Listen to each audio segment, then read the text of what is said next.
right, are we good? So, Very good.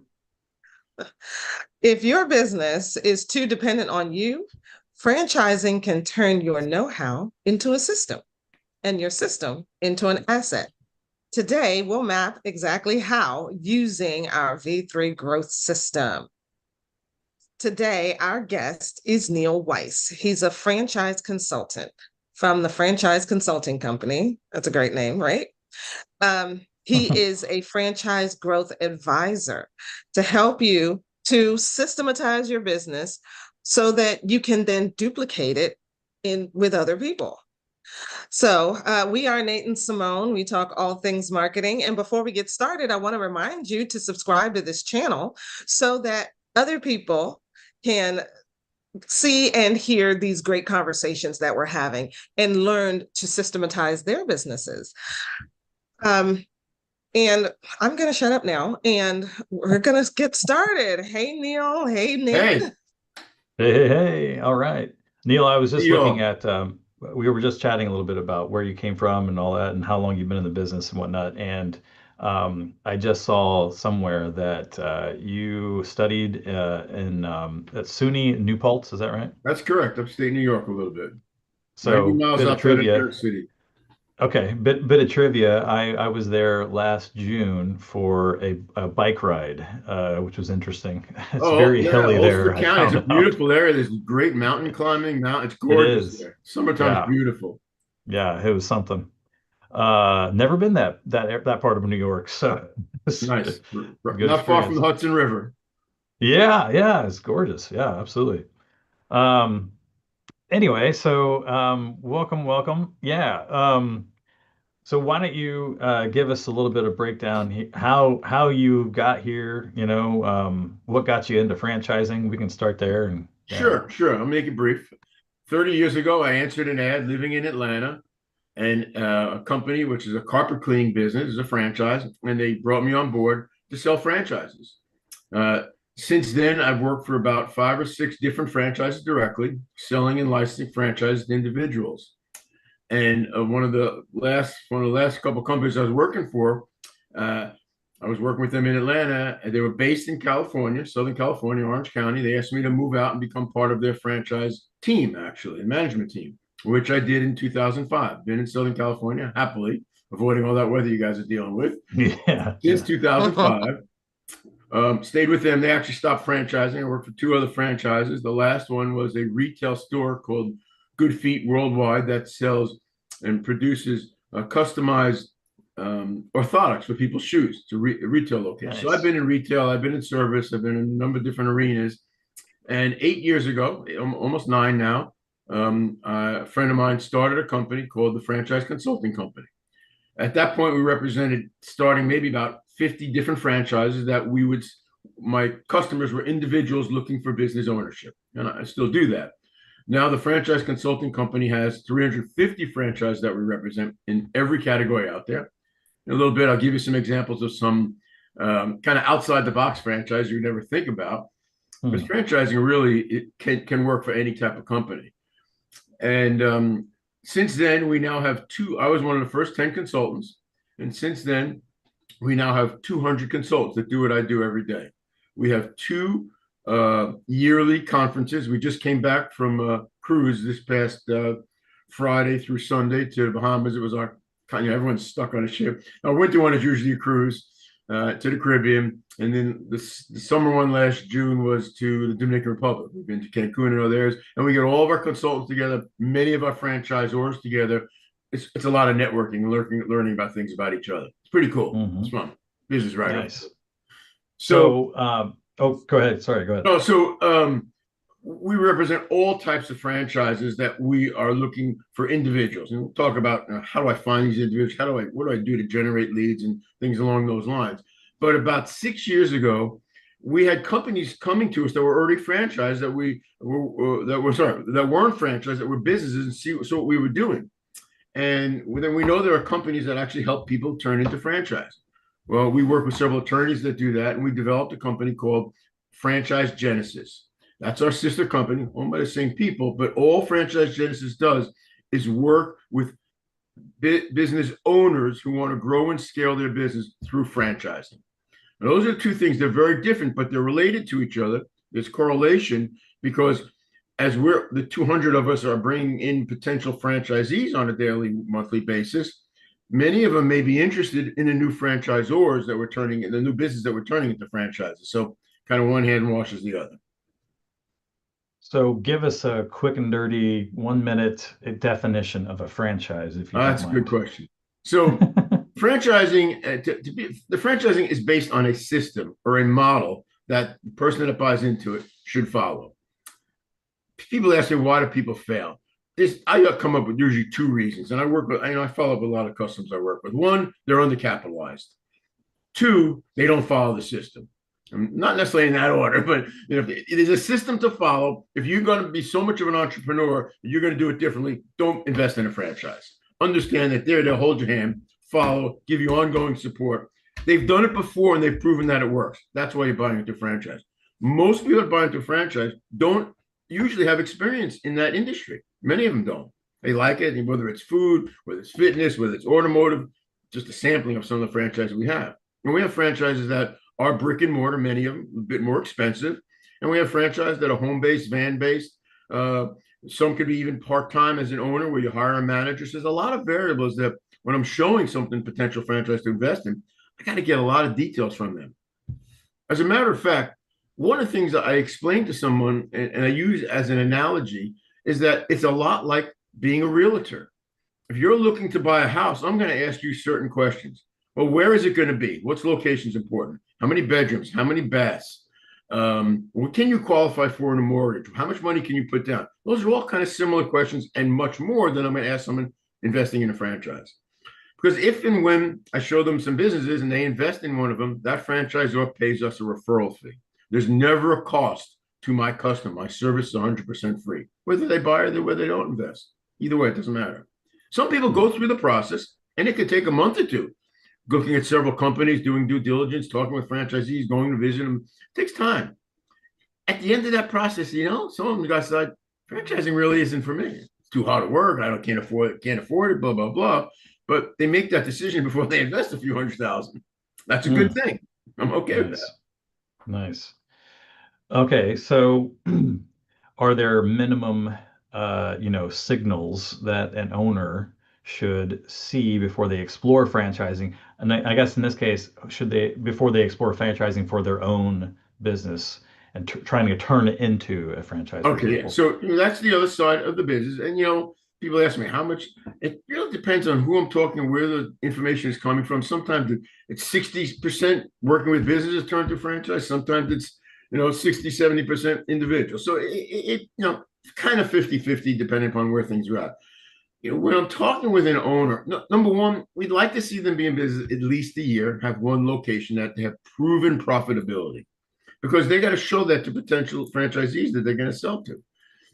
We've worked with a couple of startups that were just so unique and so specialized that we're just beginning that we bring in, but that's got to be special. They've got to have, some profitability that they've shown so that can be put into their documentation. Because to become a franchise, it's regulated for a business to turn into a franchise, regulated by the FTC, the Federal Trade Commission. There's a lot of requirements, a lot of legal documents. They must put a franchise agreement together. It's going to be over 100 pages. Some of it's boilerplate, but a lot of it's to their specific franchise and what that business is all about, what they're going to charge, and all sorts of specifics to that. We have franchise attorneys that work with our business owners of how to put that together. The whole process they say, okay, we teach them all about it and what it costs and what it does and what we do. They make a decision, yes. If they would do it on their own, it probably costs a little over $100,000 to do everything: manuals, training programs, franchise agreements. There's a lot involved, a lot of documentation, a lot of legal work. There are 18 states that require additional legal work than all the other states. They're called registration states. We know all that. The average person starting a franchise is clueless to that. If they were to do all this on their own, they'd spend about $120,000 or so. Because this is all we do, this is what our company specializes in with Franchise Genesis. We have two programs. We just started a low program. Our initial program is about $65,000 to everything put together, and there's a lot of marketing, and helping them find franchises and all that. We also own a franchise expo company. We do franchise expos in different cities on weekends, once or twice a month. We make them, part of that. We do advertising and marketing. We also have a franchise journal magazine that they get free full page ads in. So some of that marketing stuff, we've decided if they think they could do that on their own, they don't want to. We have a lower investment level of about, I think it's 37,000. Just started that. So very, very affordable for someone to do this with us as opposed to doing it, on their own.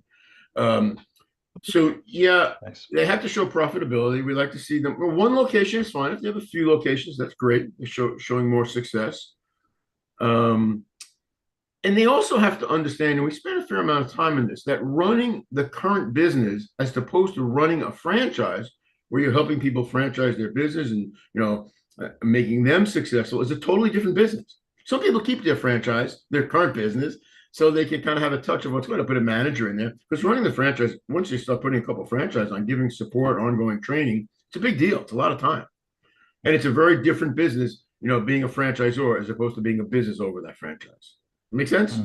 Yeah, because like Cool. there's like a whole other side of your brain that has to be activated when you're not just doing it yourself. You're teaching and guiding others Sure. I mean, to do it and in be able your to be business, successful.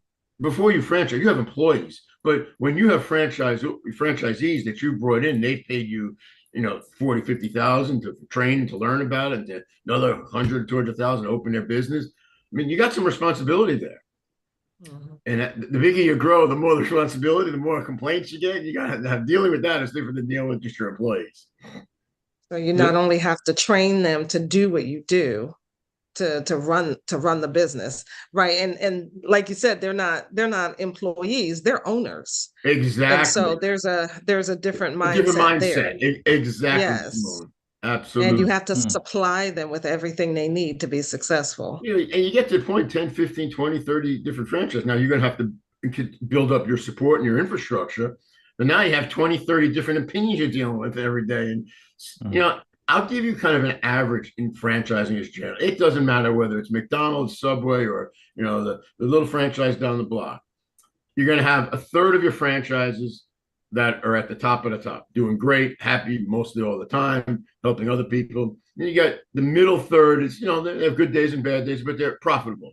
Then you got the bottom third, which are kind of struggling sometimes. Some can pull out of it. Some end up, leaving the business or selling it. That's kind of standard in franchising because it's who, some franchises try to be more selective of who they put in, but you never know until they really get there.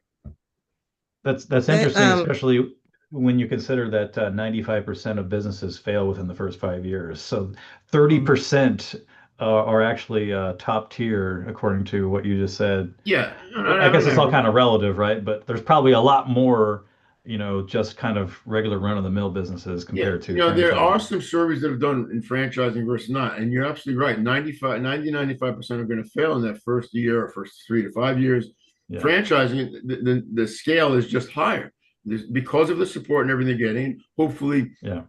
deciding who they're going to bring in or not. Some companies are bringing more people that maybe they shouldn't, but the success rate is much higher in franchising because of the model, the systems in place. And if they follow it, they're usually going to do very well.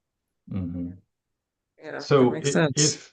so a lot of our audience, we're trying to reach business owners who are in that under 10 million range. So this might be a big question, but where does franchising make sense in that case versus having them open, maybe other just kind of locations or So continuing on for their a path, I guess. business owner that has a business, been running it for a year or more, showing some flexibility, and it doesn't really, I mean, we even have done some work with some nonprofits, it's feasible. Mhm. We've done some things with manufacturing. I mean, name some categories. Okay, restaurants, obviously food, automotive, fitness, healthcare, staffing, restoration. We've got a ton of restoration companies, probably in our industry. We have 12 or 15. They all do well. Mhm. Home services. I must have 40 to 50 home services franchises. These ones are already in our inventory, and they all do Mhm. something different. Some maybe do, roofing. Some may do interior, kitchens or closets or Mhm. garages. All types of home services, plumbing, electric. repair work. I mean, so we have a lot of home services, and many of those are less expensive because they're not brick and mortar. They may have a Hmm. van and that you lease it, so it's not as big of a startup. So Hmm. it could be the category, but it's really more about um, the individual running that business that we talked about before that has the right mindset of what it takes to become that franchisor. So there really Yeah. isn't a magic wand to say, oh, these Yeah. businesses are better as franchises than these. It's the Yeah. person running them, right? Interesting. Okay. That's And interesting. I'll give you a few since we're kind of on this topic a little bit. Let me give you a few outside the box franchise, and we have quite a few. We have a Okay. robot franchise. I think he's based on the Midwest somewhere, but You say if I became robots? a robot, if you became a Oh, franchisee of this robot franchise business, it's called iRobot. It's very cool if you look at their website. Hmm. Um, you're kind of buying or leasing the robots from the company who programs and does everything that they need. They use them. Where would you think? Let me ask. I always throw it out. Where would you think you could use a robot in a business? And it's a real In business. a business, probably packing and shipping. Sure, yeah, absolute yeah, warehousing. Yeah. warehousing, Warehousing. absolutely. Yeah. And the company programs the robots for that company gives real specifics. With AI, like we talked about earlier, it's Yeah. not that hard. They do Yeah. it actually in some restaurants. They serve the food. They do it Oh, in wow. hotels Oh. for room service. You're going to see more and Ooh. more of this. It's pretty cool. So there's one. So let me give you another one. It's called Forever Charge. It's EV charger stations. So Hmm. Forever Charge has an electric company that will go. If you became a franchise, the electric company, you will find the locations. And now these are big locations. These are not little mom and pops, 2 or 3 EV charger stations.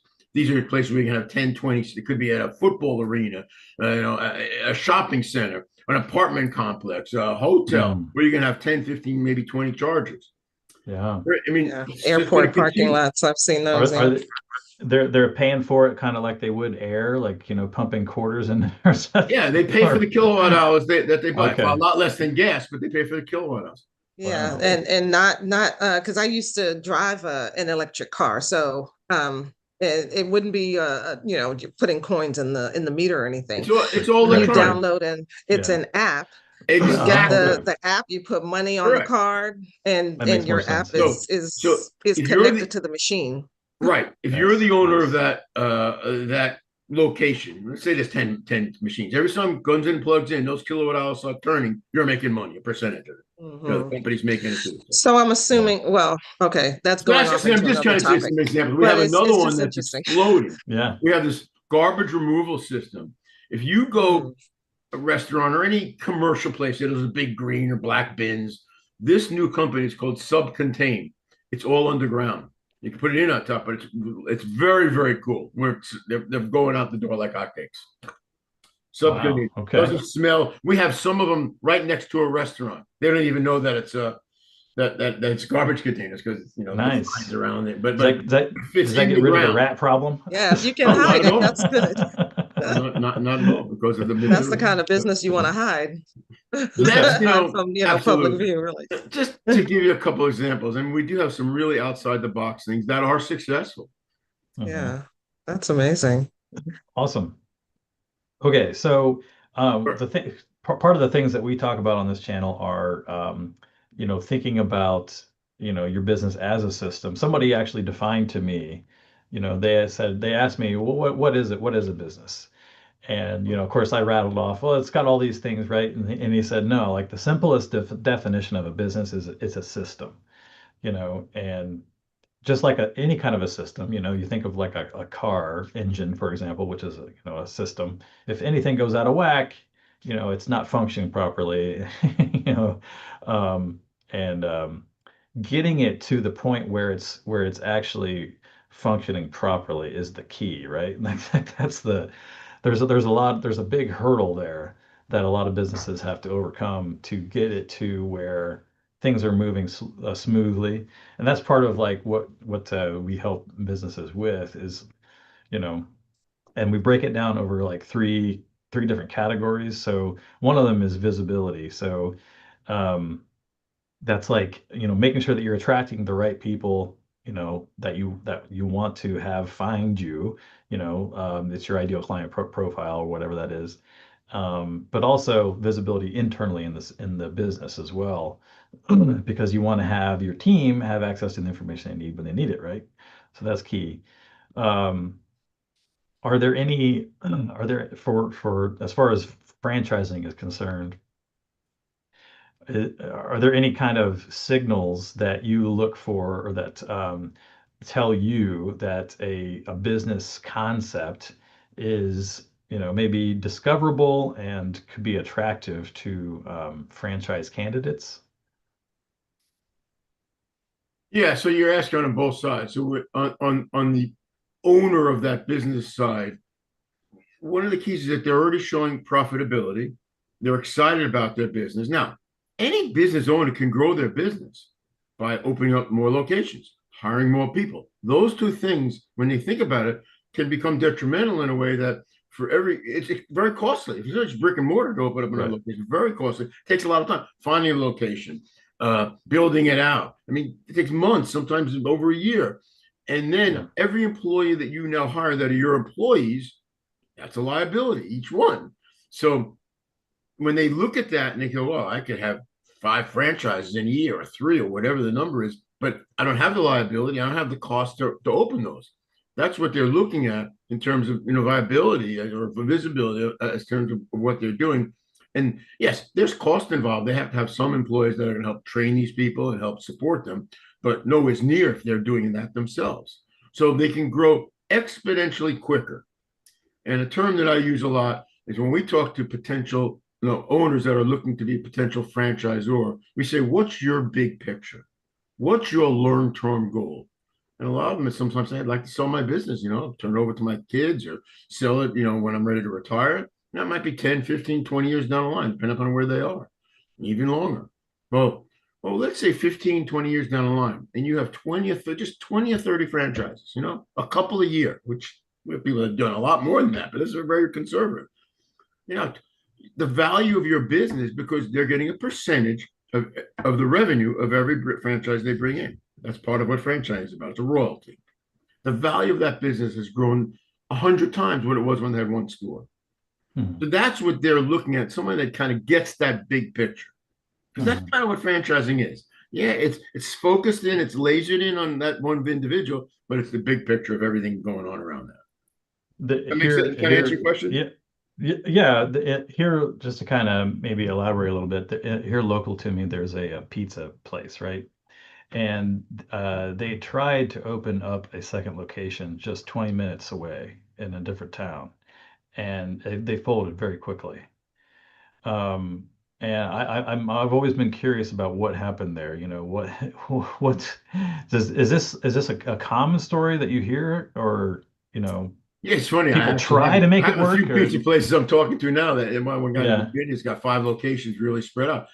Part of that it comes down to how you manage that growth, and are you a good manager of that, and still being in touch and having you really have if you have obviously you can't be a manager at every location. You only get to so many locations such a period of yeah, time, so you have to have the right people in there helping you manage each location. That's not easy. yeah, And then when you talk about cash businesses, what does that mean? Well, money goes out the back door without you noticing it. So you got mm, to really be careful of that. And that's yeah, kind of yeah, what people, and whether it's a pizza place or any kind of business, if you can't oversee it directly, that's a problem. So that when you bring a franchise in, each one of these, let's say it's 3 franchises you bring in a year or two. Well, they've got much more of a vested interest than you having a manager in each of those, Mm, maybe cheating you, mm, right? Think about that. yeah, that makes sense. There's a difference between an owner and somebody who's managing it for Right. somebody mhm, else, Now, and some people are they don't fairly feel smart. that ownership. Yeah, now what's not there are some that are They're not treated successful. the same. If they have the right person, Simone, and then they give them a little piece of the ownership, that's the right way to do it. And Yeah. that does happen, but not as often as you think. I I guess guess a lot of owners, they don't think about that. They just think, okay, I'm gonna install somebody here. They're gonna manage it for me, and I'm gonna get double the profit that I'm making now, and mhm. walk away, What walk could away what could go clean or wrong, whatever. right? But Because it works yeah, here. what Why could go couldn't why wrong? why do, why wouldn't it work there, right? Like, and this Yeah, person is familiar Because with it, the but place where it does work is because you're yeah, there all the time. yeah, Whether it's that's an ice cream interesting. store, whatever it is. So if Hmm. you can duplicate yourself into someone else. And again, probably Which the most most people successful can't, way. right? Yeah, the most They Yeah. say successful way is like, that you're giving them a piece of the action if they're a good manager. Yeah. yeah, But having that visibility, like it's a known commodity, it's a known entity in this community, but not necessarily over here. So maybe all of a sudden, if they haven't figured out what it takes to be visible, to be, known, like what is the magic formula Yeah, there? It's not easy to transfer it. whatever the business category is, Nate, Yeah. you as the owner are going to be doing certain things, whether it's joining the Chamber of Commerce, working with the schools in the area, whatever that is. Yeah. It's hard to duplicate that in other locations.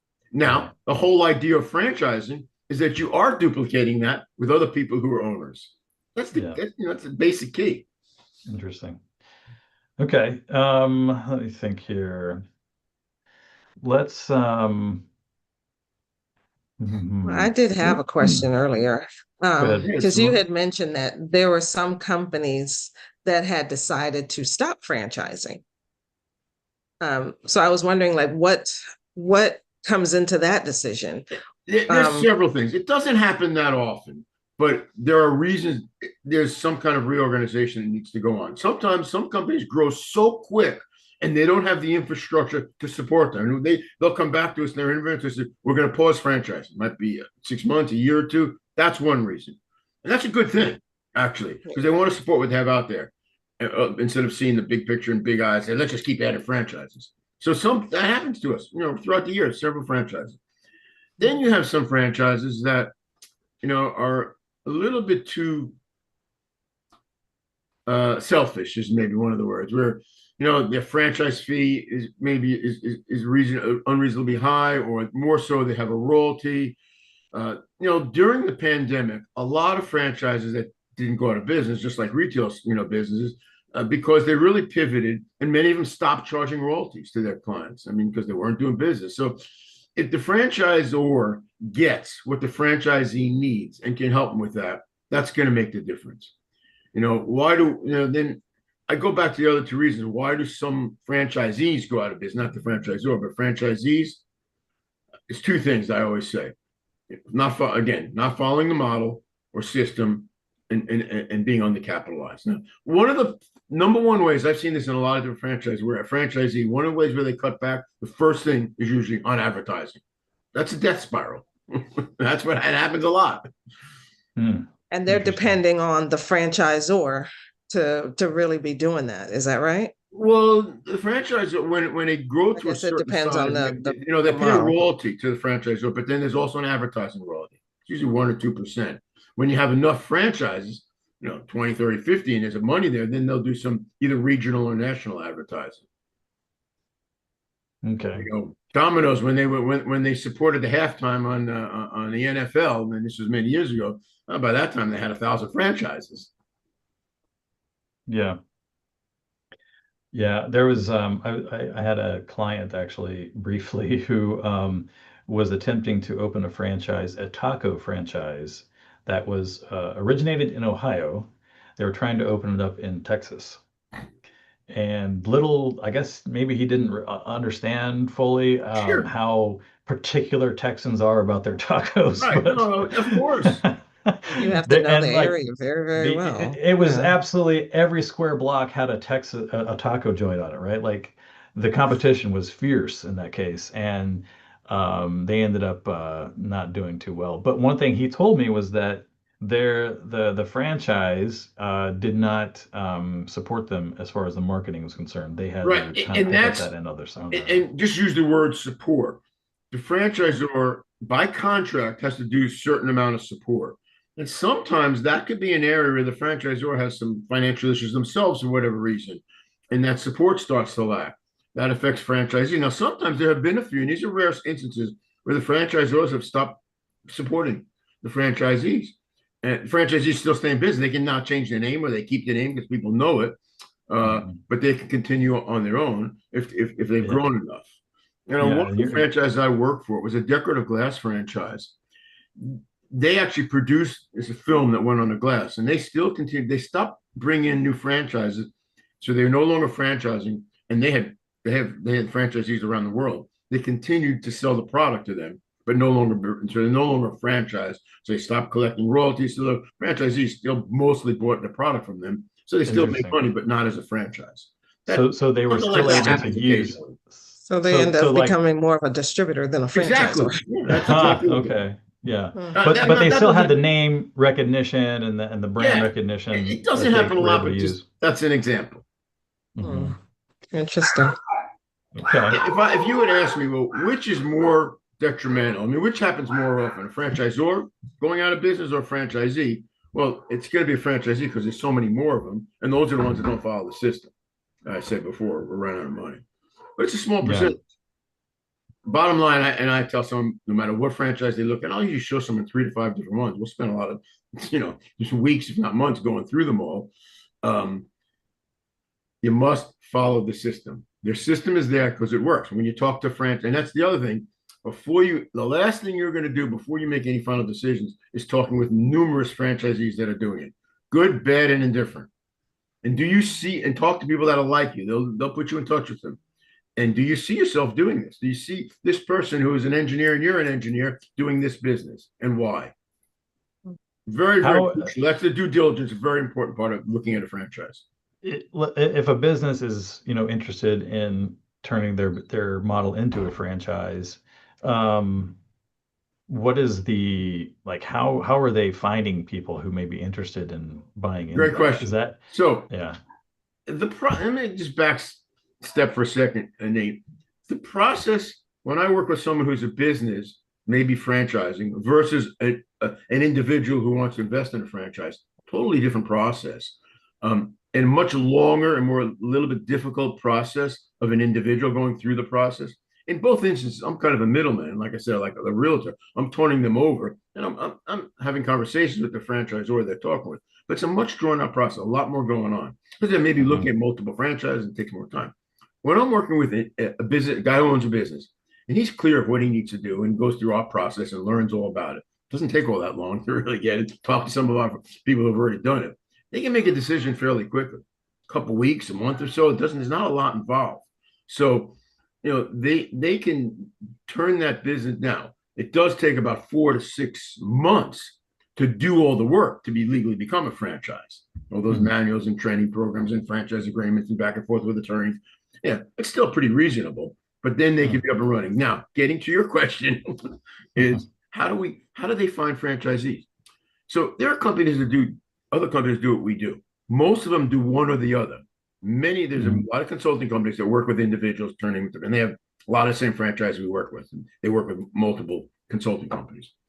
There are few companies that turn businesses into a franchise. Some attorneys, that's all they do, but they don't do all the other work. They got to go here to find a person to write the manuals, this person to put your training programs together. That's why it costs them all because it's not all under one roof. So we're the only company that does both because of the synergies of that. So when we have a company that wants to turn their business into a franchise and they go through the process of what we're talking about and they're up and running 4 to 6 months. Now they're legally a franchise in the eyes of the FTC, and the legal work has been done. Two things with us. Number one, because there's 200 people bringing in potential franchisees every day, not all going to look at these new businesses, but some of them we can feed right to that new business immediately. I mean, hey, we have 200 people bringing people in. We're gonna show you people are going to be interested in your business. So that's one way. The other thing is I mentioned we do that franchise expo. It's called the Great American Franchise Expo, by the way. We do 1 or 2 a month in different cities. Attract and they for the first year they don't have to pay a penny to come to it. And if they can't come personally, we will represent them at a booth. Mhm. And there are some marketing programs that we do that will help attract franchisees for them. Mhm. Some of those are optional, but the things that we're doing that are successful. Otherwise, if they go to a company that does all that work for them, whatever it costs, 50,000, 80,000, whatever, and they're now a franchise, and they say, good luck, go find franchises. We don't do that. Mhm. It's a huge, what do they do? Oh, they go to Chamber of Commerce, they'll put ads in certain magazines. I mean, they got to get their Yeah. name out there. And that's why our program is so successful in attracting franchisors because we're helping them find franchisees. Hmm. Gotcha. So yeah, it sounds like there's a tremendous hurdle to becoming a franchise, and I guess maybe that may seem kind of daunting for a lot of business owners in that case. Yeah, Do but I you wouldn't do say you that's find a that? tremendous hurdle, but there are steps they need to go through. And Yeah. we spell those out really clearly. Obviously, it's in writing in a contract of what we do for them. But before they even make any decisions, they're pretty clear on it of all the Hmm. different things need to be done to become a franchise. I wouldn't call Yeah. it daunting, but that's why we're It's there to well, hold their hand through it. it's probably more It, daunting if they're trying to do it on their own. Yeah, yeah. well, yeah, we And have yeah, several. for We you, have you're very experienced in it. So for Yeah. you, it's Yeah. like, okay, That's true, this is but daily, this is old hat kind of a thing. But Yeah. Yeah. and you know all the no, steps that need to and go I into deal it. with But for new somebody people. brand new, Right. they don't know. When I deal with a new brand new person, I kind of got to go back to that and saying, okay, here's the process. We start slow. We got to do this, Hmm. A, B, C, D. And I kind of give them a basic overview. But then I actually turn them over to my associate at Franchise Genesis, who will then do a 35, 45-minute webinar, not just talking about it, but showing them this is what we do. And they say, these are the companies we've done it for. You're going to have more questions. Come back after that, talk to some of the people we've done it with. And it's a process that you go through. They get it pretty quick. They'll have good Yeah. questions. And some people, it's not right for them for various reasons. They should just continue what they're doing, whether they're going to grow on their own or just, kind of plod along as a one company location. Hmm. So, okay, what I've heard a lot a lot of what you have talked about has kind of revolved around systems, processes, SOPs, and having that kind of stuff documented. That it falls under the category that we talk a lot about of viability. Is the business viable? Can it run without you? Does it have legs? And in order for that to happen, of course, you need to have stuff documented that other people can follow pretty easily and say you just can't Exactly. hand it over, right? Correct. Yeah. Um, I'm explaining it right. You're listening right. yeah, good. All That's right. very good, Um, Nate. You got it. so If half the so people just I to kind talked to of got it that easily, it'd be great. Yeah. Well, so we're to systems dig people. yeah Right. to Right. dig into this a little bit. Do you have unit economics that you're looking at in order to that have to be nailed before considering franchising? Like, are there economic considerations? Like you Sure. said, is it profitable? I mean, is there like a certain percentage? Like, do they have to be Yeah, I mean, profitable for a certain length we of drill time? Like, I don't down. know. We will drill Yeah. down to them so we can look at unit economics exactly, and what is what are their costs in the business? What does it end up becoming the profit margin, gross profit margin, net profit margins. Now, in the franchise agreement, there's 23 items in the first section of the franchise agreement. That's about the first 60 pages or 30 pages. So, item 19 literally is what's called the earnings claim. Some companies will put in what their gross revenues are. You can get further down to figure that out. Some will actually put net profits in the highest stores, the lowest stores. So those we have to know that because that's got to go into the and we got to look at that before we say, yeah, you're a really pretty profitable business. Your profits, 8%, and you only gross at a few $100,000 a year, it's not a franchisable business. But if Mm, you're grossing a half a million to a million and your profits, 25 to 30%, that's more like it, which is more along the lines of what we're seeing quite a bit. So gotcha. we look at those numbers: gross revenues, gross profit, net. What are your costs? What are the net profits? EBITDA, right? And how much of that are you willing and able to disclose in your documentation? Gotcha.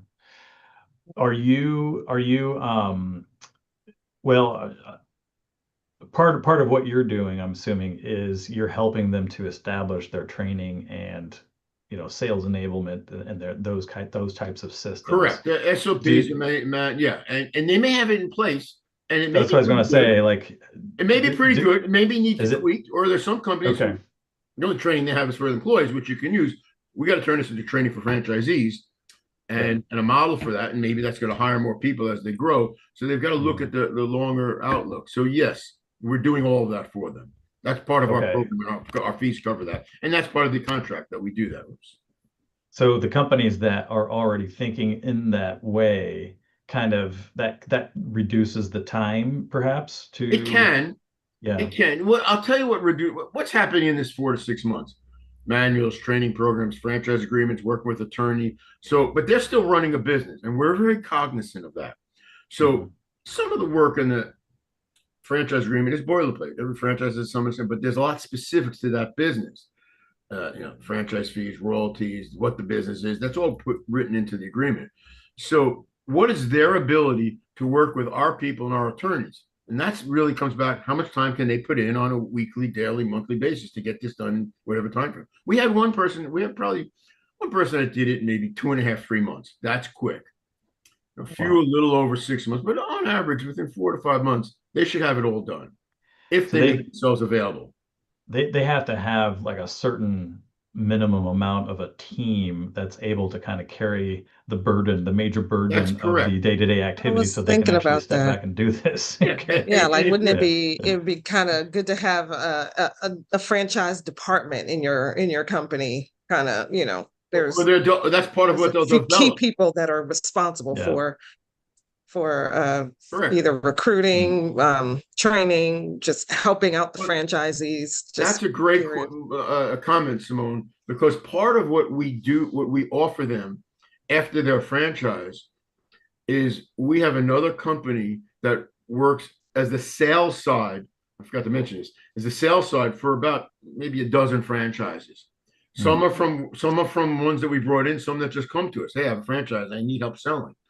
And they go out and get the leads and all. Now they get like 50% or more of the franchise fee, but you're not doing any of that work. You're doing the work once they come on board, and you're looking at the long-term picture, which is the royalty. Mm. Mm. So that is another way that we can help them to grow their business is through what's called a franchise sales FSO, franchise sales organization. So if they say, hey, I don't have I don't have sales background, I have the people. Some Yeah. companies will do that for um, a year or two and then say, hey, we're going to take it in house now. We got it. We can do it. Some had it Hmm. in house saying it's not working. You guys do it for us. And there's a Mm. number of other franchise sales organizations do this that we work with actually, but we Yeah. have our own also. So that's Gotcha. another thing that we can offer them. Why we've That's come an with this. No, there's fees kind. involved, and that's why we have Mm. two price ranges for them. I mean, the Gotcha. cost to do with us is very nominal. That we just Yeah. lowered this price to like 35, 37,000 to get this up and Mm. running. Mm. Okay, good. So let's see what else. I'm assuming that you're working on, getting the part of the SOPs and the systems and that kind of thing is working with the marketing, the sales, the Yes, delivery, all that's that kind that's of, yeah. all put in writing. That's Yeah. part of the Gotcha. agreement of what we do for them. Gotcha. All right, perfect. So, one of the third kind of pillar that we talk about here is value, building a valuable business, right? Which I'm assuming is part of one of the outcomes here that we're going for if we're going to franchise something, right? Sure. Um, Yeah, I feel like and if you're so franchisable, you should be, that's that's a uh valuable business right off the that's a bat, right? valuable Yeah. business, Yeah. right? It is now Yeah. duplicatable. Yeah. You can come out of it, somebody slot somebody else in and they can run it, Yeah. you know. Exactly. Now, the value, big picture, which I mentioned before, and then you look at this, is where do I want to be 10, 15, 20 years, whatever that time frame is down the line. That's the value, is the value that this business is worth as you bring on 10, 15, 20. I mean, there are some franchises, they're happy to bring on 15, 20 franchises, not 50 or 100 or 200. And we have some that have hundreds. But Mm. they're happy with 20, 30, 50 franchises. The value of that business has exponentially grown tremendously when they're just one store. And they're happy. And maybe Yeah. 10, 15 years down the line, someone will come to them and buy it for all the work they put into it. Yeah. That's the Is value. That is the value. That's yeah. the big term value. Obviously, Yeah. making money year after year as you grow it is additional value. Yeah. People may look at it the other way, that's upfront money, and the additional value is the big picture. It just up to the mindset of where you see this going. Hmm. What specifically then makes a franchise system more valuable, would you say, In than terms just of like what? you're at? In Well, terms of just what? as opposed to a business that is not being franchised, especially when we're considering from a potential buyer's perspective. What makes the fact that it is a franchise more appealing? Well, we kind of addressed it. You're talking about. That's what I want to clarify. So we're looking Someone at looking at investing it as a potential franchisee, or someone who's taking their business into a franchise. I think, well, we could probably do both, I guess. But if someone is looking to buy into a Yeah, franchise, it goes back. That's was the first answer I yeah, was going to say. It goes back to the systems and models in place, and the Mhm. uh, um, part of the franchise agreement, the openness of what you can make with the other people are making, and do you see yourself doing that and talking to those people? So that's okay, being translucent Mm, about that and transparent. we have like we have like Hold on, Simone, one kind of second. can break So it down. when I Okay, talk go about the ahead. word transparent, see, that's one thing that if you go buy Bob's business on the corner, it's a glass business or whatever it is. There's no transparency of what he shows you, and a lot of times yeah, not all of it. So franchising, because of the contract and what's required by the Federal Trade Commission, is what usually should make it quite transparent. That's really gotcha, important. yeah, Sorry, Right. Simone, to cut you off. No, no, that's great. So yeah, when it comes to that transparency, like we're talking about these transferable assets, right? You're as the franchisor, the originator of the business, you are creating visibility. When you're creating a franchisable business, you're creating visibility into your brand, your processes, your training, your IP, Yeah. your all your compliancy stuff, your frameworks, all of that has to be transferable to now your franchisor, or no, your The other way franchisee, around. right? Yes, Um, absolutely. That you there's nailed on the centralized head. data, centralized knowledge base. Your scorecards with your franchisee, like how are each of them doing? How are we gonna be scoring you Well, based what's the on your KPI, day-to-day right? practices and your keep yeah yeah, your KPIs, all of that, right? Um, you know, it's predictable because it's systemized. It's now predictable. There's quality control. There's brand governance. Um, and so all of these things make that business much more valuable. I feel like when it comes to whether you're franchising a business or not, all of these pieces and processes that all these assets that get put into place are needed for a business that maybe you want to exit or you want to franchise. I think there's a lot of crossover and similarity there. Wouldn't you say, Nate? Yeah, that's yeah, correct. absolutely. From what I've heard so far, but I can't. I keep thinking back to, for example, not to undermine or put any franchises down for per se, but we've heard horror stories about Subway, for example, as a franchise. Why would people continue to buy into this? This is what I don't Well, understand.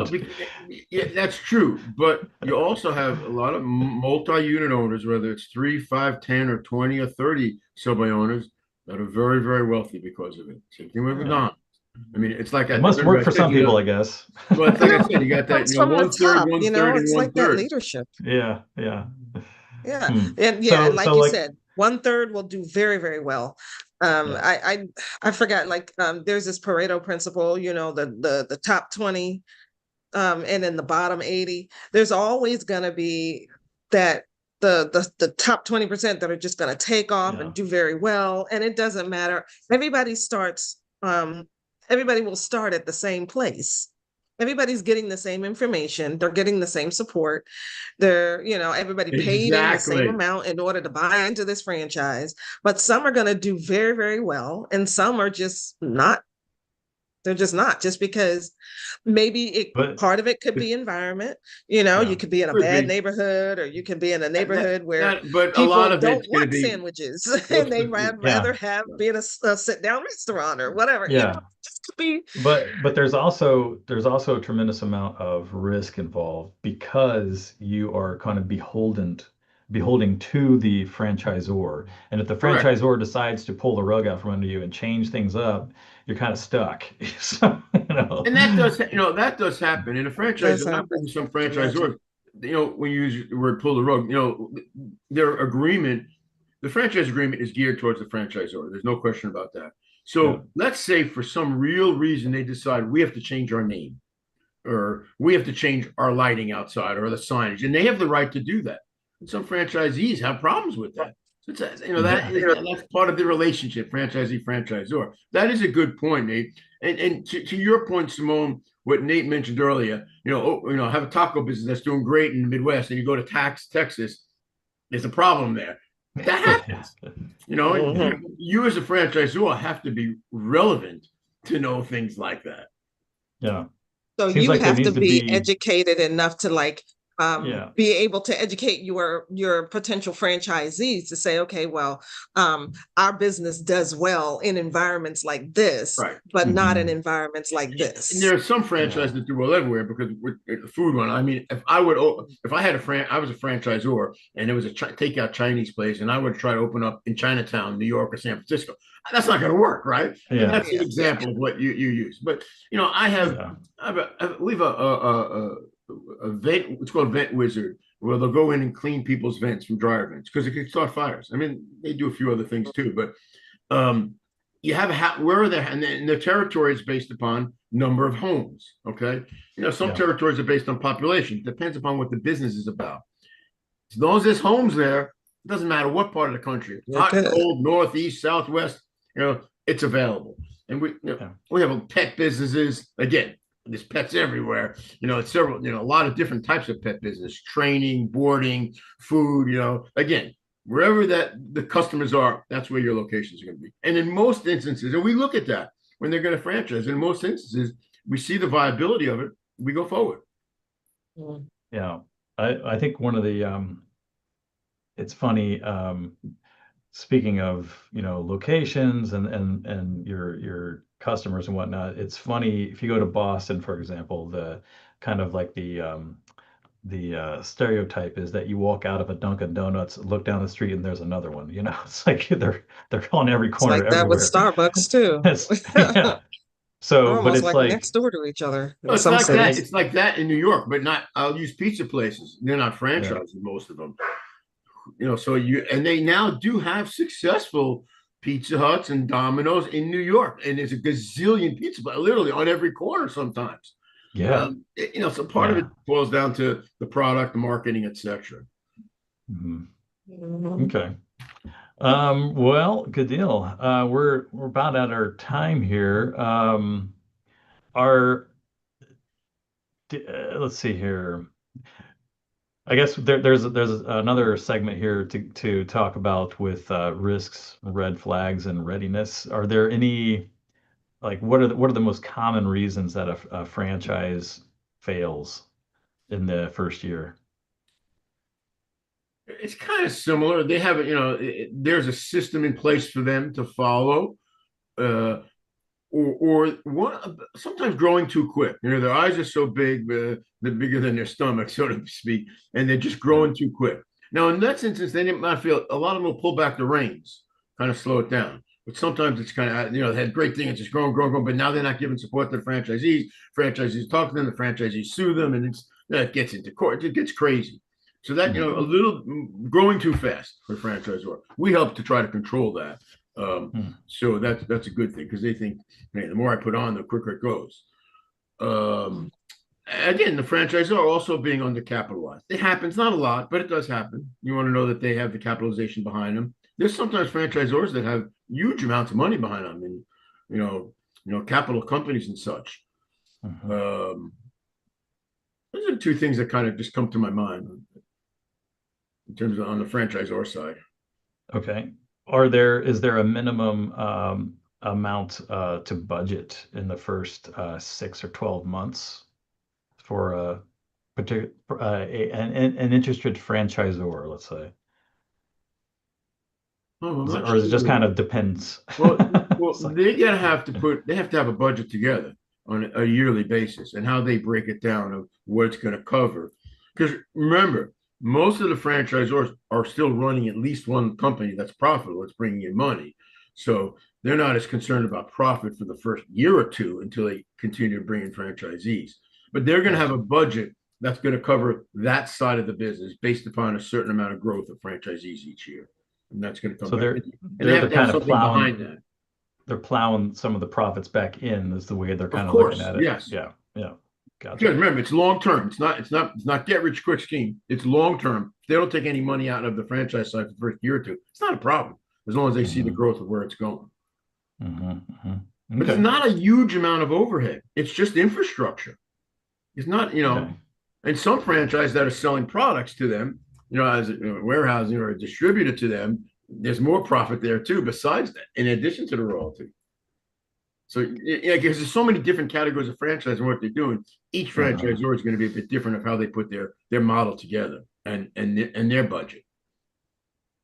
Would you say that growing too fast and kind of having the wheels fall off is a good sign that they need to pull back? Is that Oh the yeah, they'll the see one that, and sure I sign wouldn't call. or There are gonna be some red flags that pop up yeah, that and don't ask me which way they're specifically, but they'll say, "Oh, this is a problem here. This is a problem here." yeah. No, we need to hire more people to help Mm, be part of our infrastructure to support what's growing. They usually should see that in advance because they can have an idea. gotcha. So that doesn't happen as often. Hmm. But you guys having the experience that you do can kind of help them to, Yes. think through Yeah, those. we've done Gotcha. this a few hundred times, so we Yep. kind of with A different few, a categories. few hundred. So we, Yeah. we could help them with that. Now, some Right. Yeah. franchisers completely pull away from us, do it all on their own, and they're not getting our advice or anyone else's advice. And sometimes they're successful, sometimes they're not. Uh, as a percentage wise, most of them are successful. Okay. All right. So, if a business, a franchisor, potential franchisor, wanted to know the fastest, least risk way to validate their business's franchisability, what would you say? Yeah, so learning what our process is, number one. And that takes a few phone calls and asking the right questions, reviewing our franchise, our agreement with them. It's not a franchise agreement; it's an agreement with the franchise consulting, franchise genesis, and the customer, franchisor. Um, Talking to companies that we've done it with, asking straightforward questions. Did they do what they say they were going to do? Those kind of things, and come back with any questions. And having the actual fee that they pay us on the top end, which includes all the additional support and marketing, is about 68,000. We suggest to have another 30,000 because they're going to need to do some marketing. They're going to need to add some infrastructure. And again, if they're short on funds, it's usually a that's kind of a red flag. Right. But we do have some funding. We have some funding that's a zero interest for 18 months to help them get some funding. So they have to have some of that money though on their own, at least 50% of it. Um, so yeah, and talking to the franchisees. Very important. And we help them with this. So is doing a kind of a market survey of the competition. What's going on in this market, and who Yeah. is doing what you're doing, regionally, locally, nationally, in terms of how's that going to affect your growth. That's crucial. They'll do Hmm. it, and we'll do it with them. Gear them towards how to do that. Gotcha. That's important for them to do. Absolutely. Yeah. But Okay. like I said, Perfect. if they look in New York City to open a pizza place, there's pizza on every corner. Yeah, probably not the best idea. Yeah. Right. Exactly. All right. Good Not deal. special in that area, huh? You're just kind of one of many. Yeah. We have, Yeah. Exactly. we have some fairly unique businesses that we talk to, and so Mhm. we don't run across that often. Yeah. They just started opening up some Chicago deep dish pizzas places here in Indiana. So Ooh, look at that. You're not that far from Illinois, so Yeah, yeah, they don't have much competition it down makes here though, sense. because they're not on every corner like they're up there. But I anyway, lived in Chicagoland, and the two main ones, which are downtown, they franchise called Uno and Due. Those are the two ooh, big deep Mhm. dish pizzas. I yep, like yep, that crap. yep, yep. Lou Malnati is another one like Right? Yeah. I think I'm getting hungry because it's lunchtime. So that's what I think Yeah, of right. this. So Not I'm for talking me. I about deep just dish finished pizza. breakfast. Right. Oh, that's right. Yeah. You're 4 hours behind, 3 hours behind. Great, great. Okay. So, very good. All right, so let's do a little recap here. Um, Visibility, you want to clarify your positioning, make sure that you have that nailed. You're looking to create consistent demand. You want to make your key metrics visible to your team, as well as, make sure that you're actually following them. You can't grow what people can't see. Um, Viability. Obviously, this is a key. You want to align your revenue operations, your marketing, your sales delivery, your customer retention, so that your revenue repeats without depending too much on you.